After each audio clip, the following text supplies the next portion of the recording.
I think at this stage, we'll have to think about trying to get a good outcome out of COP30. It was meant to be the COP of truth, the COP of implementation.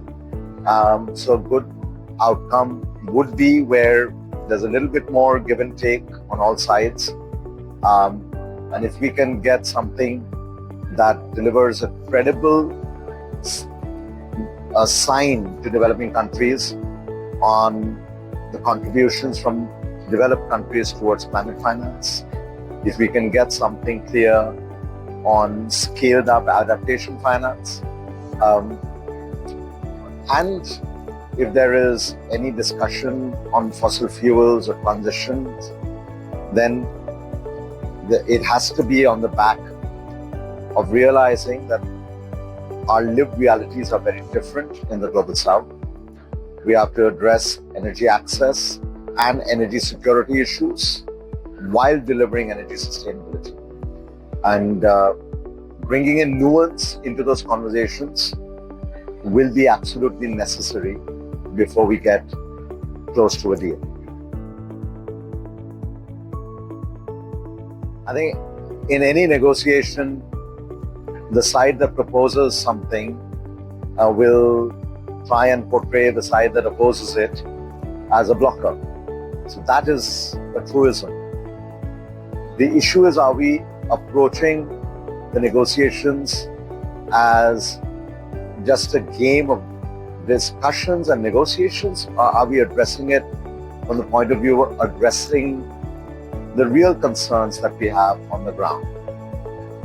To suggest that one side does not care about the planet and another side cares about the planet is exactly the kind of binary divisions that we need to avoid.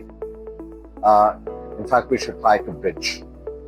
And that starts with acknowledging that developing countries are actually accelerating towards a cleaner energy future, which is often much faster than initially anticipated and much earlier than initially targeted.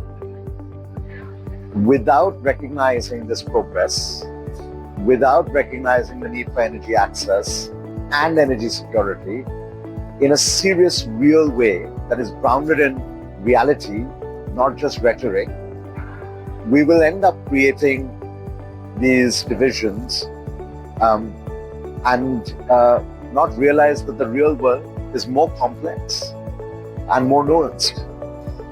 Climate negotiations need to reflect the real world. Climate negotiations need to catch up with climate reality and climate action.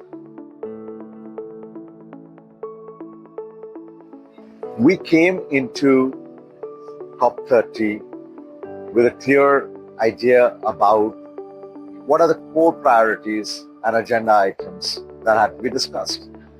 At the top of it was, how do we deliver more money for vulnerable countries when it comes to adaptation? Even the discussion on indicators of adaptation, while they have now given a fair degree of flexibility to countries to use the indicators that make most sense for them from the perspective of their national circumstances, it should lead to scaled up adaptation finance. Similarly, more general approach towards the $300 billion target needs a discussion about what will be the contributions from developed countries in terms of public finance towards that goal. You can't go from 300 billion to 1.3 trillion, which is in the Barker to Belen roadmap, without going from 100 billion today to 300 billion. So these are core issues, and these are not issues that should be a surprise, because so far those promises have not been met or not been met on time. So asking for clarity on how this will happen and scaled up commitments is not charity, but just a demand for a guarantee that the promises will be filled this time round. That being said, the whole issue around this roadmap towards transitioning away from fossil fuel has been introduced outside of the agenda items. And I have argued very clearly that any such conversation needs to have a much more grounded and nuanced discussion before we set a single roadmap. We need to, our lives are in plural, our realities are in plural. How can our pathways be singular? How can the choice of energy systems be a binary without respecting the different circumstances that countries have?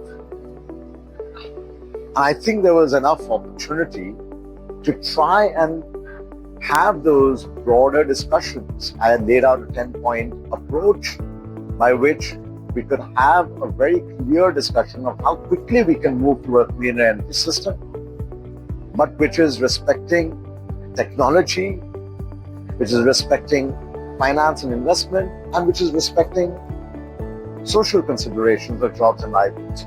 Only then you'll get political durability for a transition.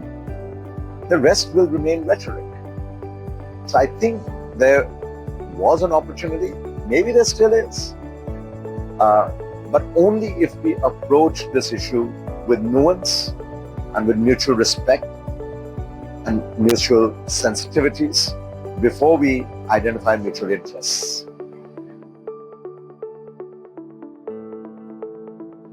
I think China and India have cooperated on climate negotiations multiple times. I'm sure they're in touch even now at COP30. But again, China is a much larger economy. It is now at a different stage of development. Its clean energy manufacturing capacity is much larger. There's concentration of supply chains, critical minerals, etc. in China. At the same time, India has built out a large clean energy infrastructure. It has created international platforms such as the International Solar Alliance. So I think there are again nuanced differences in China as a clean energy leader, India as a clean energy leader, and in China being a vulnerable country in certain areas, and India being a climate vulnerable country in many areas. So in any kind of negotiation, you'll have to see on which issues is there an alignment. I'm not sure at this stage whether there is a perfect alignment of all interests.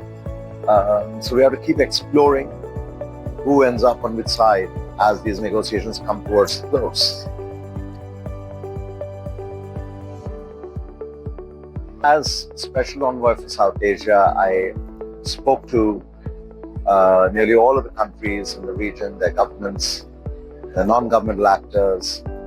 One thing that is common across the region is the sense of vulnerability to climate change, and therefore the agenda for adaptation and scaled up adaptation finance is top priority. This is not, as I said, charity.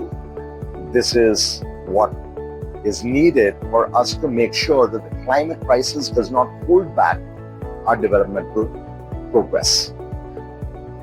If we also got some clarity on contributions from developed countries towards the general climate finance pot, that would also be a good outcome. And then I think there is already elements in the just transitions discussion where there is acknowledgement that countries will have different pathways and different approaches to just transition. So I think that flexibility is also worthwhile. But then where this lands on some of the remaining knotty issues, we don't know. South Asia is a mix of mountainous countries, small island states, large countries, vulnerable coastlines. So not all the interests, again, always overlap. But I think if we can just focus on adaptation finance and on climate finance more generally, that should give us something solid to go back home with.